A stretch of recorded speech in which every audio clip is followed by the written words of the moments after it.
Pak Ahwil, kalau yang dilakukan oleh Teddy Minahasa ini, kalau tadi kan Anda mengatakan mengenai undercover buying, tapi sepertinya yang dilakukannya ini adalah undercover selling begitu, menyisihkan barang bukti, lalu kemudian mencoba untuk menjual lagi barang bukti tersebut kepada orang-orang tertentu. Nah ini sebenarnya syarat untuk undercover selling ini bagaimana sih untuk secara resminya yang tidak ilegal?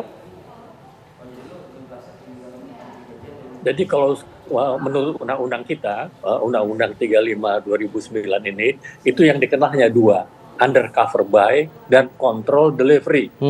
Jadi undercover buy, control delivery. Dan ini juga adalah suatu kewenangan penyidik yang merupakan perluasan daripada konvensi UN Convention 1988. Yeah. Sehingga ini diizinkan semua negara memakai teknik ini. Sebetulnya teknik ini juga teknik yang kalau satu hal yang tidak lazim dilakukan di kejahatan biasa, hanya diizinkan di kejahatan narkotik. Jadi ini kalau misalnya kalau sekarang yang berlaku itu kan undercover sell. Ini satu hal yang salah.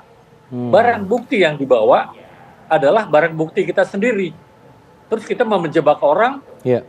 Jadi waktu tertangkap, barang bukti yang tertangkap adalah barang bukti kita sendiri. Jadi berarti apa? Ini kan bohong-bohongan gitu. Jadi barang buktinya kita punya, kita bawa, terus kita bawa ke orang itu, mau kita jebak. Yang mau dijebak apa aja? Kalau memang dia ada bukti, kalau nggak ada bukti, buktinya bukti yang kita miliki. Berarti ini tidak, dan ini tidak dikenal. Undercover sell ini tidak dikenal di dalam aturan undang-undang narkotik. Di mana undang-undang narkotik di pasal 75J itu hanya menyebutkan dua. Kewenangan penyidik adalah hanya undercover buy dan control delivery. Kalau control delivery ini bagaimana? Jadinya pengiriman tapi yang terawasi begitu? Iya, kalau control delivery ini, ya kan, dia adalah suatu teknik untuk menjebak atau menangkap orang-orang yang besar, gitu, dalam jumlah besar. Ini biasa contoh yang paling mudah lah. Ini saya contoh yang mudah aja supaya semua pendengar bisa mendengar. Misalnya ada pengiriman lewat kargo DHL atau JNE gitu ya. Dan biasanya kan mereka scanning dulu. Waktu scanning kita kan ada kerjasama sama mereka.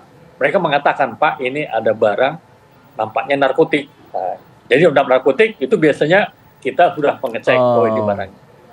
Terus ini mau kemana? Tujuan akhir kemana misalnya? Tujuan akhir ke Denpasar. Nah, kita sudah bisa melihat. Nah, barang ini namanya kontrol delivery. Barangnya harus terkontrol. Apalagi kalau jumlahnya besar, dikontrol. Jadi ada petugas yang mengikuti barang ini. Ini yang orang-orang yang kita sebut dengan undercover agent tadi. Jadi semua tersamar, tidak ada yang tahu. Ini ditunggu sampai siapa penerima barang. Jadi waktu penerima barang misalnya jelas, alamat jelas, terus kita jadi barangnya sampai, orangnya tertangkap, ini artinya kontrol delivery-nya berhasil.